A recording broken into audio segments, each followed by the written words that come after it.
दृश्य पहिलं आपल्या या ठिकाणी पथनाट्य सुरू होत आहे. तरी दृश्य पहिलं.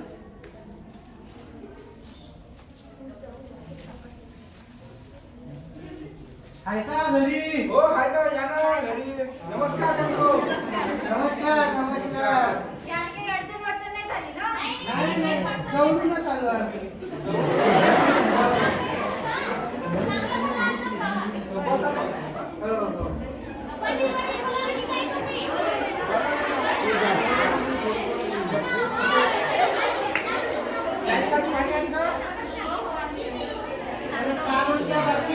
बाकी ठीक आहे ना? शेती की काय म्हणते? शेती बिती आता सब गेला पाऊस. हो मुद्द्यावर यायचं का आता? हो मुद्दा या का? मग बामण गीत मागलं का तुम्ही? हे पान आमचं बामण. अरे हे बामण आहे का? मग हे आमच्या अशी? घरचा बामण आहे ना आमच्या. नाही नाही हकम लग्न जुळवली आहे ना. आमच्या फॅमिली जेवढे आहेत कुटुंबात तेवढे आहे ना जुळवले. याच्या तोंडाकडे पाहून तोडलं आहे वाटतं. नाही हो, नाही नाही यायला लग्न जुळवलीला सुटतच नाही. हो का? हो ना. जाऊ द्या कळलं मग आता त्याबरोबर या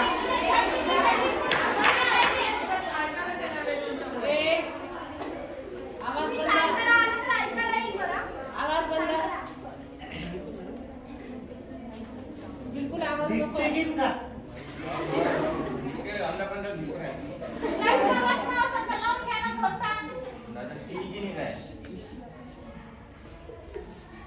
तोडते बारा पोरा. नाही नाही नामदेवराव बोला. आपल्याला लग्नाच्या आधी देवीच्या मध्ये पूजा ठेवावी लागते.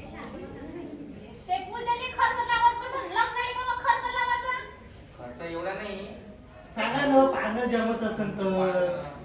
पूजा करावा लागतो लग्नाच्या आधी. हा हा आणि पुढच्या महिन्याकडे तारीख आहे, 2 तारखा आहे. एक पुढच्या महिन्यात आहे, हा. तिथून 2 वर्षांनी एक आहे. लवकर नाही लवकर उठवावं लागते आपल्याला. हो. लवकर पहा मग पुढच्या महिन्यात 24 तारीख आहे. उरकून टाकू लग्न.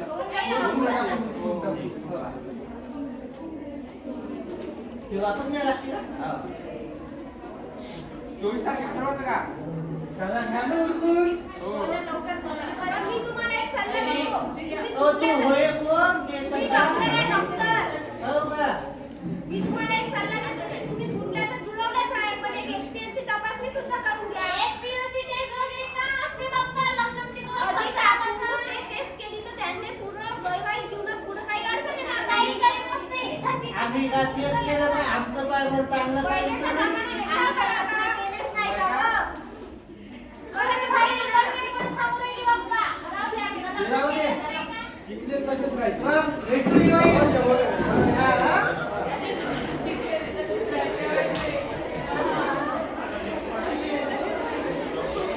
तर बघा, यानंतर पाठ 1 झाला आहे. पाठ 2 कुंडली पाहून विवाह संपन्न झाला. यानंतर काही वर्षानंतर त्यांना एक अपत्य जन्माला येतो. ते आता पुढे दाखवतील आपल्याला.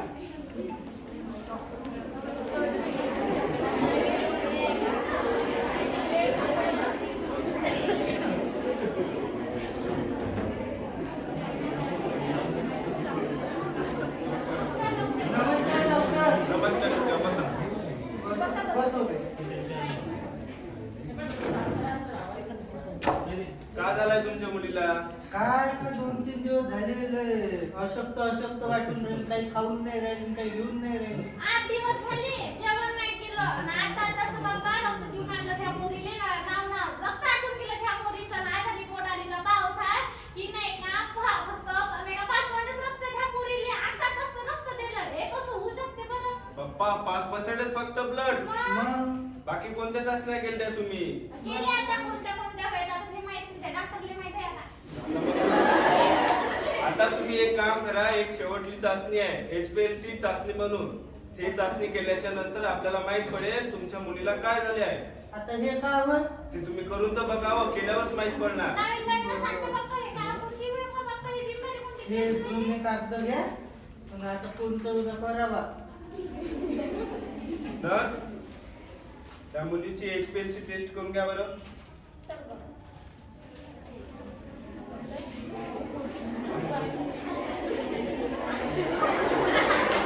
टेस्ट करायला पाहिजे.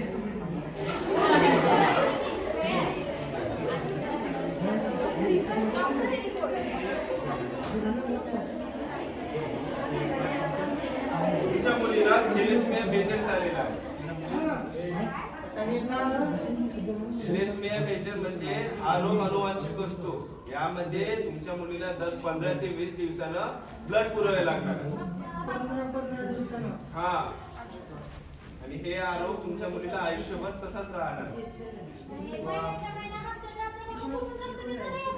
आता तुम्ही ब्लड बँकेमधून तुम्ही बघू शकता, डोनर वगैरे बघा, हे रिपोर्ट घ्या आणि सोबतच तुमची पण HPLC तपासणी करून घ्या. ठीक आहे. येतो डॉक्टर साहेब. काळजी घ्या.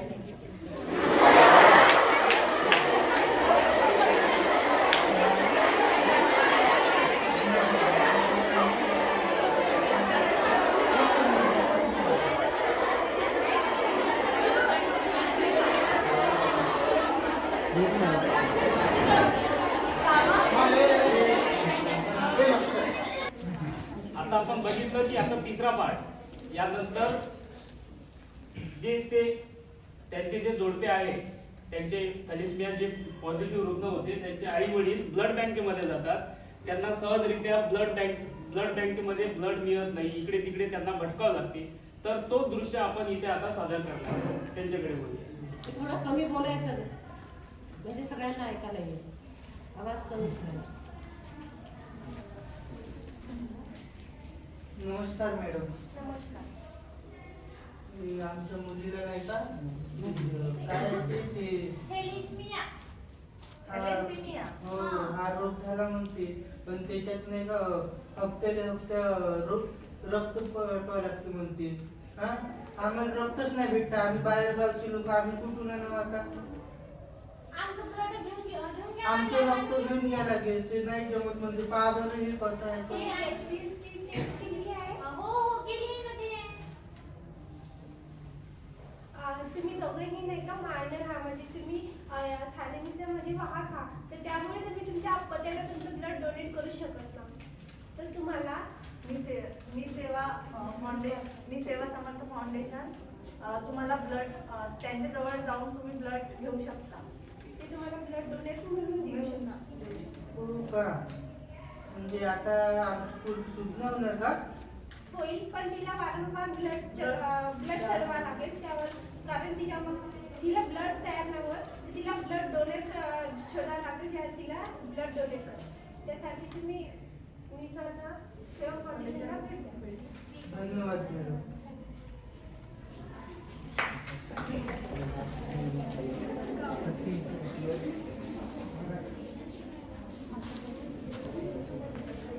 सो आपण बघितलं मंडळी, थॅलेसेमिया जो आजार आहे तो त्यांना अपत्यांना झालेला आहे. त्यानंतर HPLC तपासणी हा आजार झालेला आहे आणि त्यांची घराची मानसिकता काय आहे, त्यांच्यावर कशा प्रकारे दुःखाचा डोंगर कोसळला आणि त्या घराच्या मानसिकतेमुळे त्यामध्ये सासू आणि सुनेचं त्यांचं भांडण कशा प्रकारे होतो. त्यांना असं एकमेकांना दोष देतात की हे तुझ्यामुळे झालाय, हे तुझ्यामुळे झालाय. पण वास्तविकता परिस्थिती काय आहे याचं उघड इथे होणार आहे. सो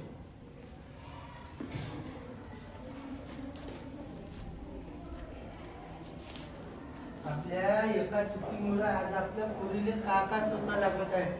जर तेव्हाच ते कुंडली याच्या त्याच्या मागं न लागता तेव्हाच आपण टेस्ट केली असती ना, आज मग पोरीला काही झालं नसतं. हो बरोबर आहे. आपण ह्या अगाऊ नाही का कुंडलीच्या भानगडीमध्ये पडलो, तर त्यापेक्षा जर HPLC टेस्ट केली असती तर आज आपल्या पुरीले हे वेळ नसती ना आजची. काऊन रे पोरा, काय झालं? आई, आपल्या बालीले थॅलेसेमिया नावाचा रोग झाला. का? थॅलेसेमिया. का वही हे थॅलेसेमिया? अगं ते महिन्याच्या महिने नाही का तिला नाही का आता ब्लड द्यावं लागते आता नाही का ते समजून जा आता. कायच्या कानात झालंय ते तर चांगली तू दिसून सोय राहिली. ना कुंडली पाहा लागते महाराजापाशी जावं लागते तर मग बरोबर आहे ना महाराज जे सांगते ते तसंच चांगलं होते. नाही सासूबाई कायचं चांगलं आज पाय बरं तेव्हा जर आम्ही टेस्ट केली असती ना अरे हे चांगल्या पांढऱ्या पायाची झालं तूच म्हणत होता तू हेच झालं हेच अपशकुनी आहे. तुला भाई आवडली होती ना ते सगुना भाई चांगली आहे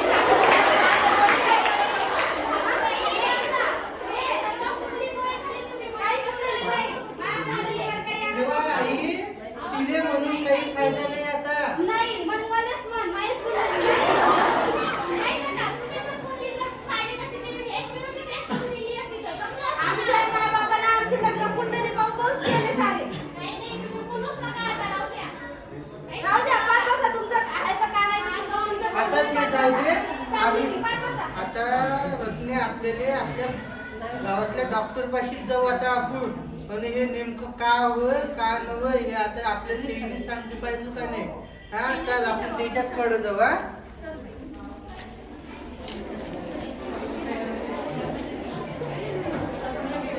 हो. बघा इकडे लक्ष द्या बघितलं मंडळी यामध्ये HPLC तपासणी काय हे त्यांनाही माहित नव्हतं ते आता जे जोडपे आहे ते त्यांचे थॅलेसेमिया जे पॉझिटिव्ह आहे त्यांचे आई वडील हे गावातील डॉक्टरकडे जाणार आहे ते त्यांना समजून सांगेल की HPLC तपासणी काय thalassaemia sickle cell major minor हे सर्व यामध्ये जे गावातील डॉक्टर आहे हे त्यांना सांगणार आहे तर तो दृश्य आपण इथे बघूया. नेक्स्ट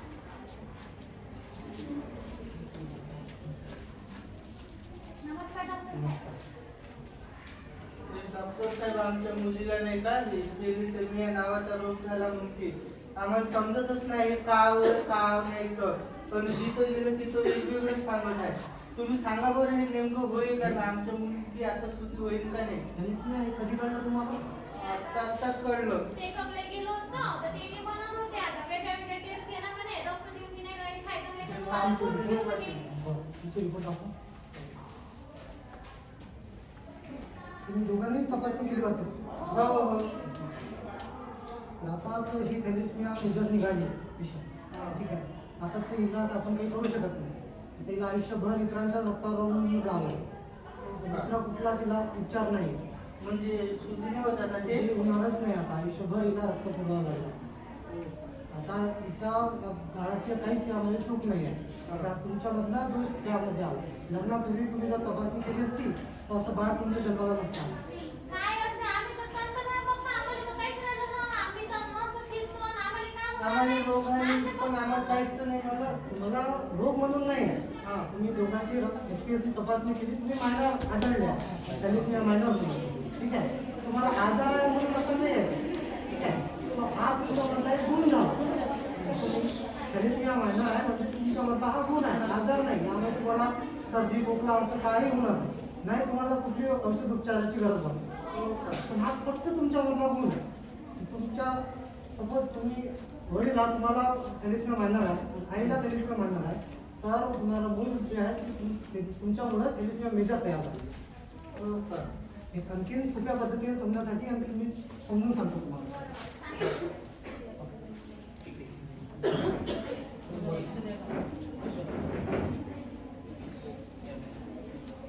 दिसते आपल्या सर्वांना वरती घ्या वरती घ्या. आता दिसतंय बघा यामध्ये काय झालं दोन जे हे आहे आई वडील ते काय होते थॅलेसेमिया मायनर त्यांच्यामुळे त्यांचा जो मुलगी आहे ती थॅलेसेमिया मेजर पेशंट तयार झाली तर त्याच्याबद्दल आपण आणखी डिटेलमध्ये समजून घेऊ ठीक आहे आता वडील आहे ठीक आहे तर वडिलांमधला हा जो गुण आहे कॅपिटल R ठीक आहे हा जो एक चांगला गुण आहे तो मुलामध्ये आलेला एक गुण चांगला मुलामध्ये आलेला तसंच आईचा सुद्धा एक चांगला गुण मुलामध्ये आलेला तो मूल कसं जन्माला आलं चांगलं जन्माला ठीक आहे त्याचप्रमाणे वडिलांचा एक वाईट गुण मुलामध्ये आला ठीक आहे त्याला आपण वाहक म्हणतो मुलामध्ये आला आणि आईचा एक चांगला गुण मुलामध्ये आला ठीक आहे तर मग तो काय झाला मायनर झाला म्हणजे आई वडिलाचा पण जो गुण आहे तो होणारा पुढच्या पिढीमध्ये आला. ठीक आहे. त्याचप्रमाणे आईचा एक वाईट गुण नाही वडिलाचा एक वाईट गुण मुलामध्ये आला, आईचा चांगला गुण मुलामध्ये आला. ठीक आहे. तर मुलगा कसा झाला, वाहक तयार झाला. एवढं कळलं तुम्हाला? त्याचप्रमाणे बघा आपण इथं आई वडिलाचा एक वाईट गुण मुलामध्ये आलेला आहे इथे, आणि आईचा सुद्धा एक वाईट गुण मुलामध्ये आलेला आहे. जसं या परिस्थितीत झालं या कुटुंबासोबत, तर मग होणारा जो मुलगा आहे तो थॅलेसिमिया पेशंट तयार झाला. तर म्हणजे तो आजार झाला आहे त्या पेशंटला. म्हणजे 25% असे चान्सेस राहते तो होणारा जो मूल आहे आई वडिलांकडून 2 मायनरकडून होणारा जो मुलगा आहे किंवा मुलगी आहे तो पेशंट तयार होईल.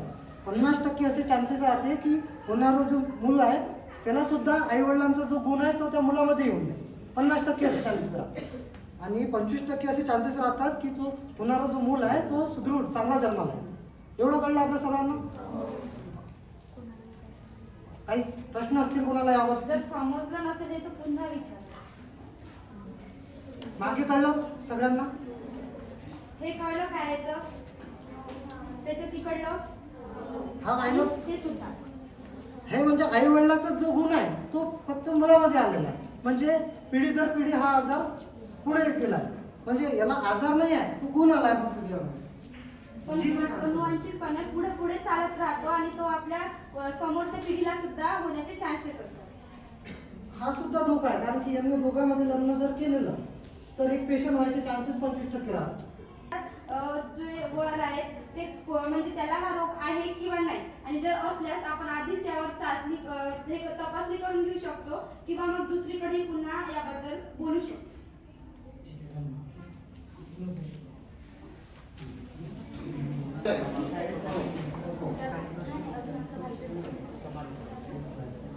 समोर उपस्थित असलेल्या माननीय डॉक्टर अश्विनी गावंडे मॅडम ह्या आपल्याला थॅलेसिमिया व सिकल सेल या आजारावर मार्गदर्शन करणार आहेत. तर त्या निमित्ताने त्यांना मी या ठिकाणी आमंत्रित करतो. तरी मित्रांनो, आपण यामध्ये जे आहे थॅलेसिमिया पॉझिटिव्ह रुग्णांचे आई वडील कशा प्रकारे जागरूक झाले, जागरूक झाल्यानंतर ते गावागावामध्ये अवेअरनेस करतात. शाळेमध्ये त्यांना आपली जी मुक्तांगण बहुउद्देशीय संस्था या माध्यमातून जी संस्था कार्यरत आहे आणि त्यांना आमंत्रित करतात. त्या कशा प्रकारे जागरूकता अवेअरनेस मध्ये त्यांचा सहभाग असतो हे आपण पुढे बघूया.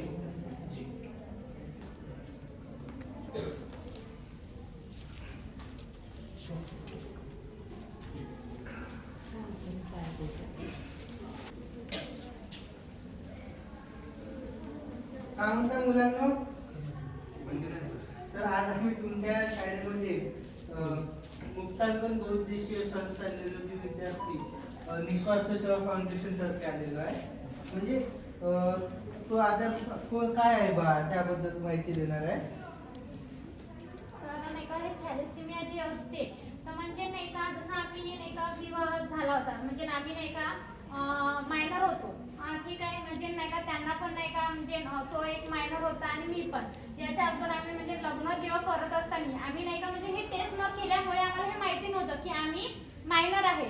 पण त्यानंतर जेव्हा आम्हाला नाही का एक मुलगी झाली तर त्या मायनर मधून हे एक जे आहे ना ते एक पेशंट तयार झालाय. तर अशी तुम्ही ही गलती नका करू आणि अशी तुम्ही ही गलती न करता तुम्ही ही नाही का म्हणजे लग्न आधी नाही का तुम्ही मुलगी न मिळवता पहिले HPLC टेस्ट करणं खूप आवश्यक असते किंवा मुलगी ते नाही का म्हणजे पॉझिटिव्ह असणं म्हणजे पॉझिटिव्ह होण्याची शक्यता असते त्यामध्ये. मॅडम माझा एक प्रश्न आहे. विचार ना बाबू. आता आम्ही इथे सगळे बसलो आहे ते विद्यार्थी आहे, आमचं वय कमी आहे, तर मग आम्ही हे चाचणी आताच आहे कमी वयात का करायला पाहिजे? आता यासाठी केली पाहिजे जर आताच माहीत पडलं का बा तू काय म्हणते मायनर आहे की नाही आहे तर तुला तुझा जोडीदार शोधताना ते उपयोगी पडते. म्हणजे आपण जे ही नाही का रोगाची जी प्रक्रिया आहे त्याला आपण कुठेतरी स्टॉप करू शकतो की नाही. हे जे म्हणजे आपण समजा मी जर अशी मायनर असली आणि माझा जोडीदार पण नाही का मायनर असला तर आपण मी तिथं नाही का लग्न स्टॉप करू शकतो. म्हणजे पुढचा पेशंट हा नाही का म्हणजे पॉझिटिव्ह निघणार नाही, तो म्हणजे पेशंट तयार होणार नाही. समजलं? की माझा एक प्रश्न असा आहे की ही चाचणी मोफत आहे का? ही नाही का मोफत नाही. जर आपण बाहेर कुठे जर करायला गेलो ही चाचणी तर आपल्याला 1600 ते 2000 रुपये खर्च येतो. पण आमच्या संस्थेमार्फत जर केली निस्वार्थ सेवा फाउंडेशन तर्फे तर तुम्हाला फक्त 350 ते 300 रुपयेच खर्च येतो. ठीक आहे? तर तुम्ही पण कराल? तुम्ही